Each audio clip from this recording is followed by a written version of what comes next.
અમે આજે ન્યાય માટે જ ભેગા થયા છે। જો બનાવ બને એમને 6 મહિના થશે ત્યાર સુધી કોઈ સરકારે એક્શન લીધી નથી, કશું નહીં। એ સરકાર એક્શન લેતા તો અમે આજે ભેગા થવા નહીં પડતા, અમે ન્યાય માટે આવું ભીખ માંગવા નહીં પડતી આવા સરકાર પાસે। એ સરકારને હજુ જે ગુનેગાર છે સ્કૂલવાળા, કોર્પોરેશનવાળા, એના પર કશું એક્શન લીધી નહીં, એમના પર કશું જ નહીં કરે। જેવા અમે અમારી છોકરીની હત્યા કરી છે, હવે અમે ભીખ માંગે છે એમના પાસે, એમના લીધે અમારી છોકરીઓની હત્યા થઈ છે, તો પણ અમે ભીખ માંગે છે કે અમને ન્યાય આલો, અમને ન્યાય આલો। આવા ભ્રષ્ટાચારી અને આવા સરકાર છે કે એમના પાસે અમે ન્યાયની આશા કરે છે 6 મહિના સુધી। તે એમ લોકોની આંખો નહીં ખુલતા, આંખો પર પટ્ટી બાંધીને બેસ્યા છે। નાના નાના ફૂલકાઓને હસી ખુશી લઈ ગયા અને 7 વાગે એમની ડેડ બોડી અમારા પાસે આપે, તો પણ એ લોકો આવા સરકાર પર, આવા કોર્પોરેશન પર કોઈ એક્શન લેતા નથી। તો એ સરકાર ભ્રષ્ટાચારી જ છે। મારો એટલો જ માંગનો છે કે તમે ઈમાનદાર બનો, મતલબી નહીં બનતા। તમારામાં માનસિયત હોય તો સ્કૂલવાળા અને કોર્પોરેશનવાળા પર એક્શન લો, તો જ અમારા છોકરાઓને આત્માને શાંતિ મળશે, નહીં તો શાંતિ નહીં મળે એમને। આજે 6 મહિના વીત્યા પછી બી આ જગ્યા જ્યાં આપણે ઊભા છીએ ત્યાં 12 બાળકો અને 2 ટીચરો બોટમાં ડૂબી જવાના કારણે મૃત્યુ પામ્યા હતા। જે તે વખતે એ લોકોએ 15 જણાને ખાલી દેખાવ માટે ઓન પેપર ધરપકડ કરવામાં આવી। ઇલેક્શન હતું લોકસભાનું, એટલે જે દિવસ લોકસભાનું ઇલેક્શન પત્યું 7મી તારીખે અને 8મી તારીખે 4 જણાને હાઈકોર્ટે જામીન પર છોડી મૂક્યા અને બાકીના 11 જણાને 9 તારીખે વડોદરા સેશન કોર્ટે છોડી મૂક્યા। તો આવું કેમ? ફક્ત બતાવવા માટે, રાજનીતિ કરવા માટે આવી ધરપકડો ખાલી કાગળ ઉપર કેમ કરવામાં આવી રહી છે? આ સ્પષ્ટપણે દેખાઈ આવે છે કે જ્યારે ઇલેક્શનના પ્રચારમાં કે એની પહેલાં મોદી સાહેબ વેક્સિન ગ્રાઉન્ડ પર આવ્યા હતા, જે તે વખતે સ્કૂલના ટ્રસ્ટી અને પ્રિન્સિપલને પર્સનલી મળવા બોલાવ્યા હતા।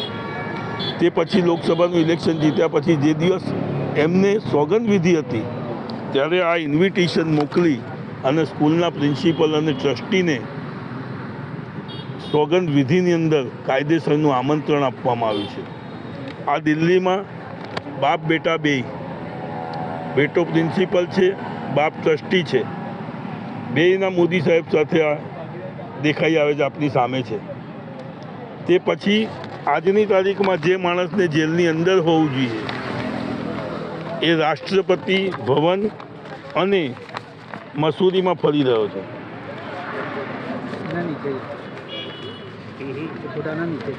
મસૂરીમાં ફરી રહ્યા છે। એટલે હું આપના માધ્યમથી આજે જણાવવા માગું છું કે આ સરકાર પોતે જો આવા લોકોને છાવરતી હોય તો આ એકબીજાને કેવી રીતે પકડશે? આ તો બધા એકના એક જ છે।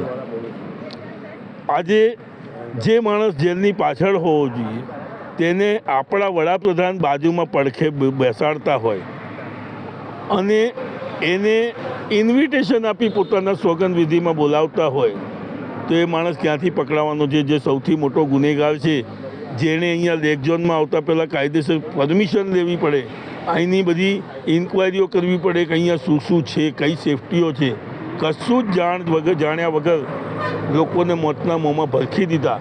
પહેલાં એ માણસને અંદર જેલમાં કરો। આજે તમે તો 15 જણાને પકડી અને છોડી મૂક્યા।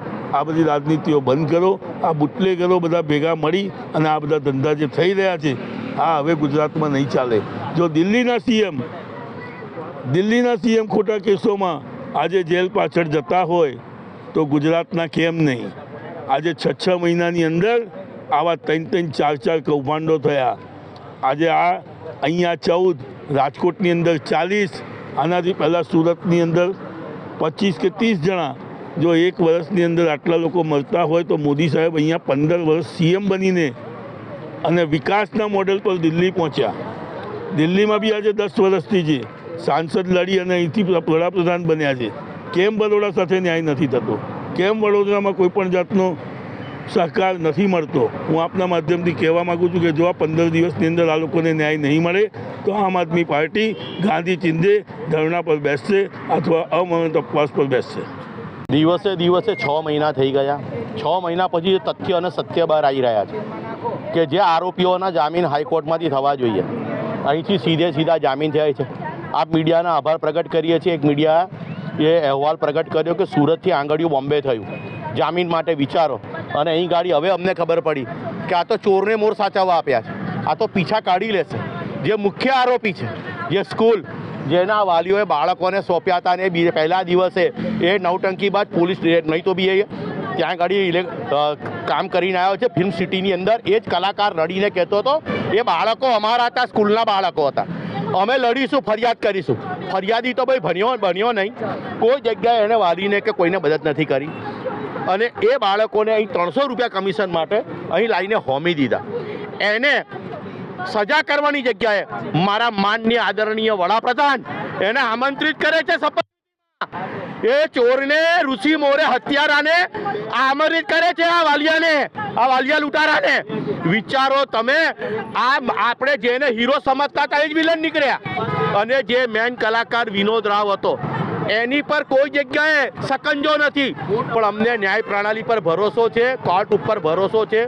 26 તારીખે જે અર્બન સમિતિમાં રિપોર્ટ સબમિટ થશે એની પર સૌની અપેક્ષા છે. પણ આ જે દિવસે આ જે સિસ્ટમ કે જે વાર્ષિક 3 લાખ રૂપિયા ભાડું, વાર્ષિક એટલે મહિને 30,000 ભાડું, જ્યાં મહિનાના કરોડો રૂપિયા કમાતા હતા, આ બાળકોના બલી ના લેવાયા હોત તો આ પીપી ધોરણે દરેક જગ્યાએ પીપી ધોરણે કરોડોના કૌભાંડ થાય છે. અને આવું જ એનો હિસ્સો એક રાજકોટ આપ જોયો. અહીં બાળકોને શુદ્ધ પાણી તો આપી નથી શકતા, અહીં બાળકોને ડૂબાડીને માર્યા, બહેનોને ડૂબાડીને મારી, પાણી પીવડાવીને. અને રાજકોટની અંદર તમે સ્મશાનની અંદર લાકડા તો આપી નહીં શકતા, તમે ત્યાં જીવતા સળગાઈ નાખ્યા.